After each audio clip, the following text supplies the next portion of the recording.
Hello everyone, আপনি যদি সহজে ড্রয়িং শিখতে চান তবে ভিডিওটি আপনার জন্য। So let's start the video. আসসালামু আলাইকুম, কেমন আছেন সবাই? আশা করি সবাই অনেক অনেক বেশি ভালো আছেন। সবাইকে রমাদান মোবারক। সবার রমাদান কেমন যাচ্ছে অবশ্যই বলবেন। তো খুব সহজে আমি যে পেন্টিংটা করলাম, যে মেয়ের ছবিটা আঁকাচ্ছি, সেটা আপনারা খুব সহজে আঁকাতে পারবেন। আমি অফ ক্যামেরায় সেটা হচ্ছে সাব দিয়ে নিয়েছি। আপনারা চাইলে এটা ভিডিও করতে পারেন, বাট আমি করিনি। আমার কাছে মনে হচ্ছে এটা এমন একটি আর্ট যে খুব নিখুঁতভাবে করা লাগে। তারপরও হয়েছে কিনা আমি জানি না, যত সম্ভব আমি আমার সব থেকে বেস্ট দিয়েছি। জানি না আপনাদের কাছে কেমন লেগেছে, অবশ্যই তো আপনাদের মতামত আমাকে জানাবেন কেমন হয়েছে। আপনাদের মূল্যবান মতামত আমাদের কাজের অনুপ্রেরণা। তো আপনারা আপনাদের অবশ্যই ফিডব্যাক দিবেন এবং কোথায় ভুল ত্রুটি হয়েছে সেটা অবশ্যই ধরিয়ে দিবেন। তো দেখতে থাকুন। আমি এখানে স্কিন কালার যে রঙটা সেটা ইউজ করেছি স্কিনে। তারপর আমি শাড়ির কালার দিয়েছি হলুদ। আপনারা আপনাদের পছন্দ মতো যে কোনো কালার এখানে ব্যবহার করতে পারেন।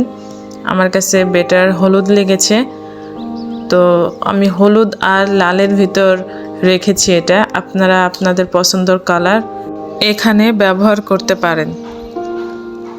তো আমি যেই প্যাডটা ইউজ করেছি, পেজ, সেটা হচ্ছে আপনার হ্যান্ডমেড। আমি এটা ডারাজ থেকে অর্ডার করেছিলাম অনেক আগে।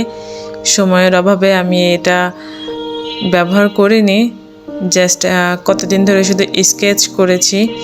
তো ভাবলাম যে অনেক দিন ধরে পেপারটা পড়ে আছে, তো এখন কাজে লাগাই। তো অলমোস্ট এই খাতাটা অলমোস্ট শেষ।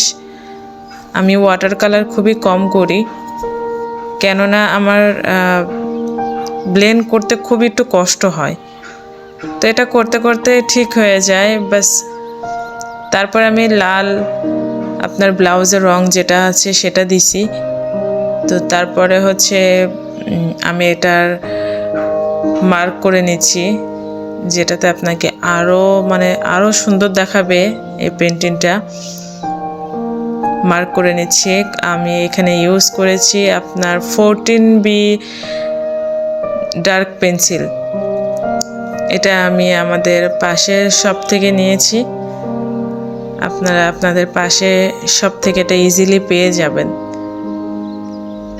তো আমি এখানে স্টেপ দিলাম শাড়ির কুচিগুলো, অ্যান্ড বসে থাকলে যে ভাঁজগুলো বোঝা যায়, সেই ভাঁজগুলো যাতে বোঝা যায়, রিয়ালিটি লাগে সেটা। তারপর আমি এটা ব্লেন্ড করতেছি যাতে এটা আরেকটু বেশি হাইলাইট হয় এটার জন্য। তো সব মিলিয়ে কেমন হয়েছে অবশ্যই জানাবেন। আপনাদের সাথে গল্প করতে করতে একদম শেষ প্রান্তে চলে এসেছি। দেখা হবে পরের ভিডিওতে নতুন কিছু নিয়ে। আল্লাহ হাফেজ।